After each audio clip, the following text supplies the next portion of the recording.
नमस्कार, आदाब, सत श्री अकाल। उम्मीद है आप लोग अच्छे खुशहाल आबाद होंगे।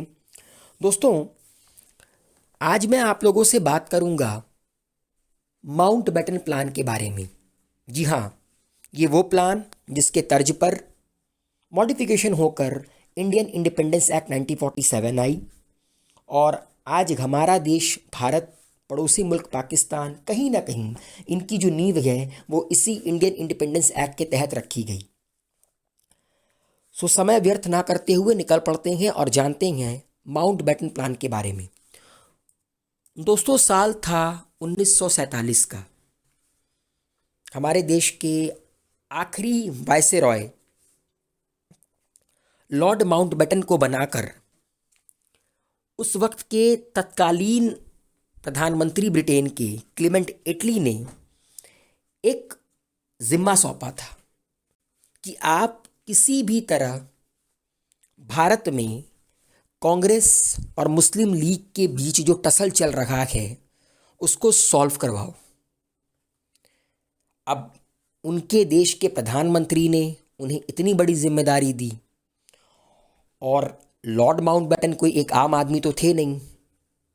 एक वायसरॉय बनने के लिए जो क्वालिटीज़ थीं वो सारी की सारी उनमें थीं। तो वो भारत एक माउंटबेटन प्लान के तहत आए।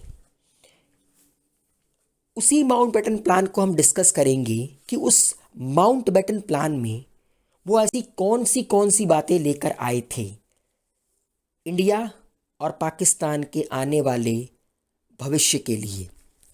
तो दोस्तों, सबसे पहला जो पॉइंट था वो ये था, British India was to be partition into two dominions, India and Pakistan. जो ब्रिटिश इंडिया है वो दो डोमिनियन में आपका डिवाइड हो, भारत और पाकिस्तान। दूसरा था, the constitution frame by the constituent assembly would not be applicable to the Muslim majority area. और दोस्तों, जो संविधान बनेगा, जो संविधान बनाया जाएगा कॉन्स्टिट्यूएंट असेंबली के द्वारा, वो अखंड भारत में लागू होगा, लेकिन एक्सेप्ट उन इलाकों में लागू नहीं होगा जो कि मुस्लिम मेजॉरिटी इलाके हैं। ठीक है। The question of a separate constituent assembly for the Muslim majority area would be divided by these provinces. और वो प्रोविंसेस जो कि मुस्लिम मेजॉरिटी हैं उनकी जो संविधान सभा है वो किस तरह बनेगी, ये डिसीजन उनके हाथ में छोड़ दिया गया।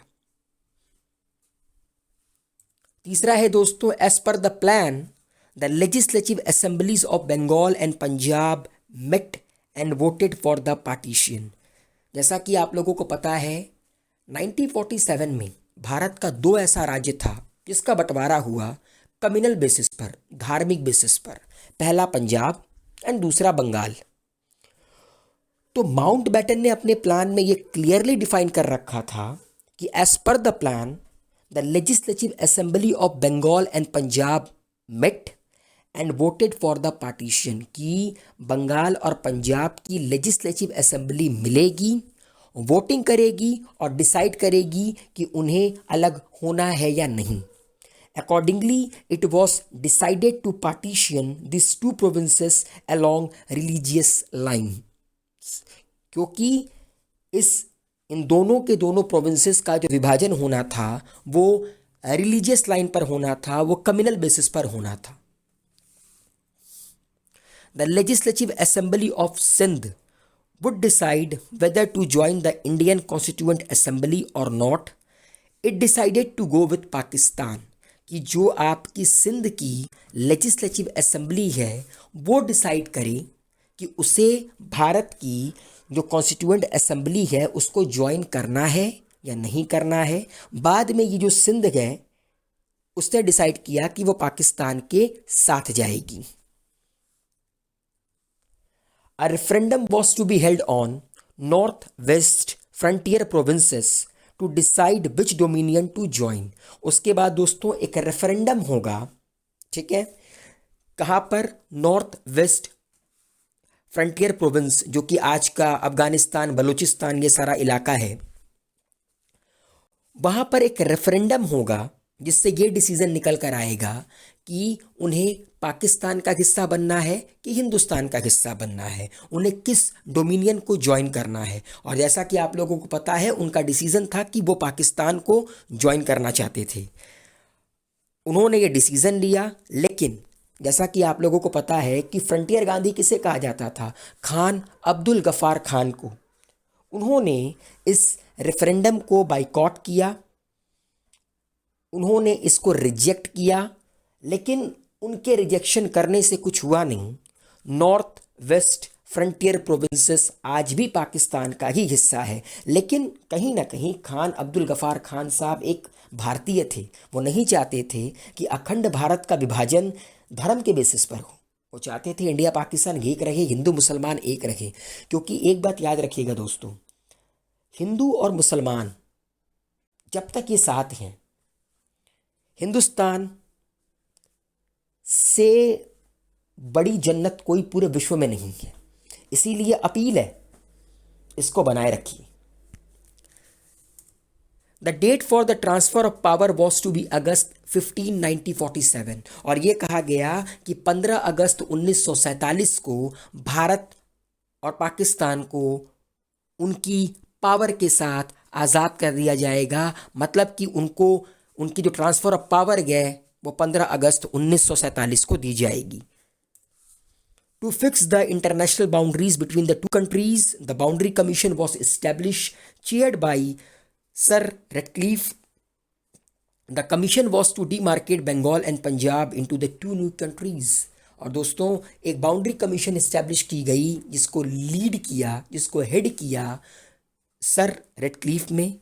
और इसमें यह कहा गया कि बंगाल और आपका पंजाब, इनके मध्य से एक आपकी बॉर्डर खींची जाएगी जो कि इनको दो कंट्रीज़ में आपके डिवाइड करेगी, आधा भारत में, आधा पाकिस्तान में। The princely states were given the choice to either remain independent or accede to India or Pakistan. The British suzerainty over this kingdom was terminated. लेकिन राजे रजवाड़ों के सामने, प्रिंसली स्टेट्स के सामने एक चॉइस रखी गई। अगर आपको इंडिया का हिस्सा बनना है तो आप इंडिया का हिस्सा बनिए, पाकिस्तान के साथ जाना चाहते हैं तो पाकिस्तान के साथ जाइए, और हाँ, अगर आप इंडिपेंडेंट रहना चाहते हैं तो आप इंडिपेंडेंट रहिए। और जाते जाते अंग्रेज़ों ने अपनी जो कह सकते हैं कि डोमिनेशन थी, अपनी जो सुजर्निटी थी, मतलब वर्चस्व था, उससे प्रिंसली स्टेट को आज़ाद कर दिया।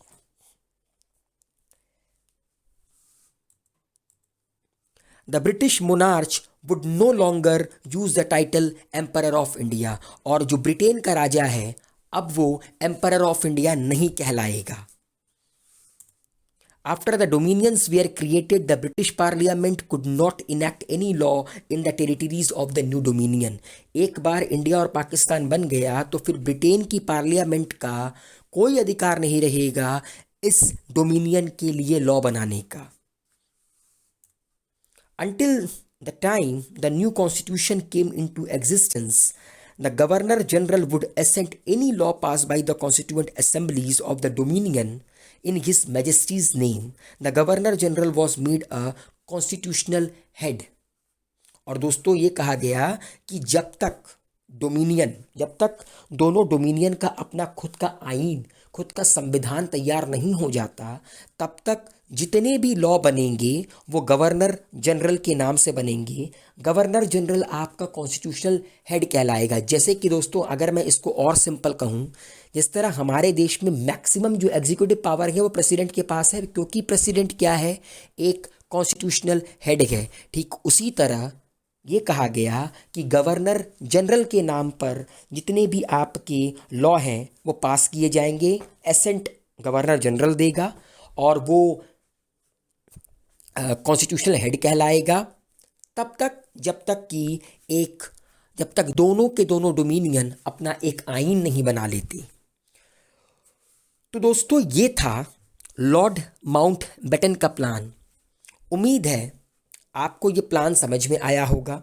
आप इंडियन इंडिपेंडेंस एक्ट 1947 का वीडियो ज़रूर देखिएगा, क्योंकि लॉर्ड माउंटबेटन प्लान की ही तर्ज पर इंडियन इंडिपेंडेंस एक्ट 1947 को लाया गया, जिसके तर्ज पर इंडिया और पाकिस्तान का बंटवारा हुआ, कई सारे डिसीजंस लिए गए।